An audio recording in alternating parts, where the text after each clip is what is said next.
দীপা সূর্যকে ডান্সর থেকে টেনে নিয়ে আসে বাইরে আর বলে গাড়িতে বসো। তখন সূর্য জিজ্ঞেস করে কে আপনি।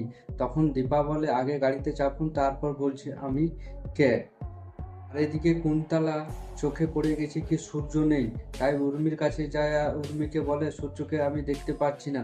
উর্মিকে তাড়াতাড়ি খোঁজো সূর্যকে। তারপরে পরিবারের সবাই লোক সূর্যকে খুঁজতে শুরু করে। তারপর সূর্যকে সবাই খুঁজতে শুরু করে। তখনই জয় বলে লাবণ্য কই। লাবণ্য কোথায় কই দেখতে পাচ্ছি না। তখন সোনা বলে এটা দীপার কাজ হতে পারে। তখন রূপা বলে তুমি সবসময় মায়ের দোষ কেন দাও বলো তো সোনা।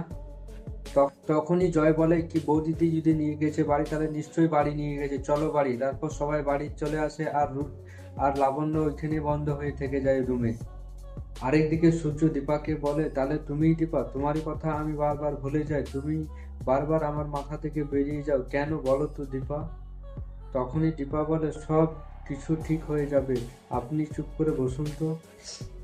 তারপর গুন্ডারা গাড়ির সামনে আসে আর তখনই সূর্য বেরিয়ে পড়ে। তখনই গুন্ডারা চাকু দেখাতে গেলে সূর্য লাথি মেরে ফেলিয়ে দেয়। তারপর গুন্ডারা একটা খরচ হাতে দিয়ে দিলে দিব্যা তারপর ওই আঁচলটা ছিঁড়ে নিয়ে হাতে বাঁধে। হ্যাঁ বন্ধুরা, আমরা এমনটাই দেখতে পাবো অনুরাগের ছোঁয়া সিরিয়ালে।